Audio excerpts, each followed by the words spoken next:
नमस्कार बच्चों। आज मैं आपको बालक ध्रुव की कहानी सुना रही हूँ। राजा उत्तानपाद थे। राजा की दो पत्नियाँ थीं।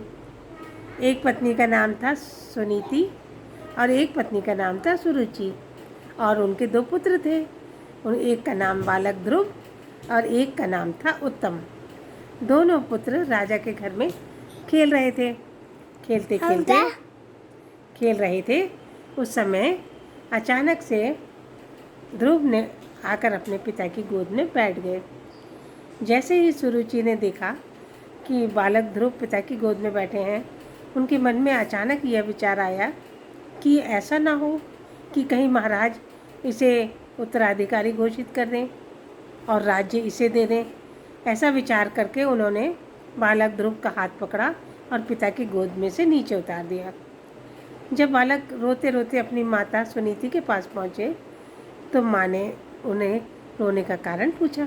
तब उन्होंने बताया कि माँ, मुझे पिता की गोद से नीचे उतार दिया। उन्होंने कहा, कोई बात नहीं बेटा, पिता की गोद से भी बड़ी गोद एक और होती है। वो गोद है भगवान जी की। आप भगवान की गोद में बैठेंगे। आपको भगवान की गोद में बैठने के लिए प्रयास करना है। तो उन्होंने कहा, माँ, मैं भगवान को कैसे प्राप्त कर सकता हूँ? उन्होंने कहा, भगवान को प्राप्त करने के लिए थोड़ी लगन लगाना पड़ती है, थोड़ी तपस्या करना पड़ती है और सच्चे हृदय से उन्हें याद करना पड़ता है। रात में जिस समय सब लोग सो रहे थे, बालक ध्रुव उठे और महल से बाहर आ गए। बाहर आकर के खड़े हो गए और उन्हें रास्ते में आगे आगे चलते जा रहे थे तो मार्ग में उन्हें एक भालू मिला। उन्होंने पूछा, क्या आप भगवान हैं? भालू ने कोई उत्तर नहीं दिया और भालू आगे चले गए। उसके बाद उन्हें एक शेर मिले। शेर से उन्होंने पूछा, क्या आप भगवान हैं? शेर ने भी कोई जवाब नहीं दिया और वो भी आगे चले गए। अब थोड़े समय के बाद आगे बढ़ते जा रहे थे। नारद ऋषि पृथ्वी लोक का भ्रमण करते हुए आए और उन्होंने बालक ध्रुव ने फिर नारद जी से पूछा, क्या आप भगवान हैं? तो उन्होंने बोला, मैं भगवान नहीं हूँ। भगवान के पास पहुँचने का मार्ग बता सकता हूँ। आप नारायण नारायण कहते हुए भगवान विष्णु को याद करो। भगवान अवश्य आपकी सेवा से प्रसन्न होंगे।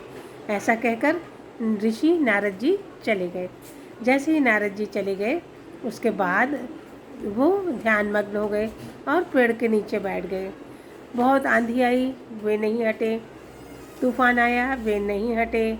बारिश होती रही, वे नहीं हटे।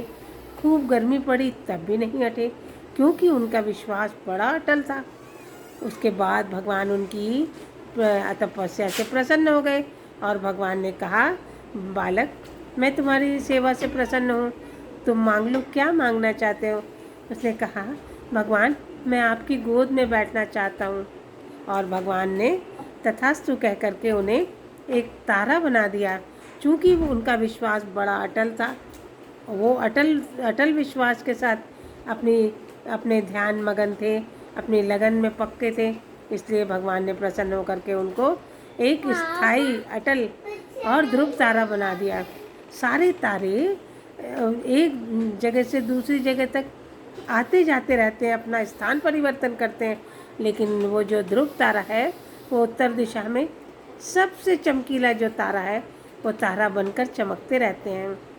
तो इससे क्या शिक्षा मिलती है? इससे यह शिक्षा मिलती है कि हम जो भी कार्य करें लगन और निष्ठा के साथ करें, चाहे कितनी भी परेशानी क्यों ना आए, हमको अटल रहना है दृढ़ निश्चय के साथ, तभी हमें सफलता प्राप्त होती है और हम अपना उन्नति का मार्ग स्वयं ही प्रशस्त करते हैं और मंजिल तक भी पहुंच जाते हैं। नमस्कार बच्चों।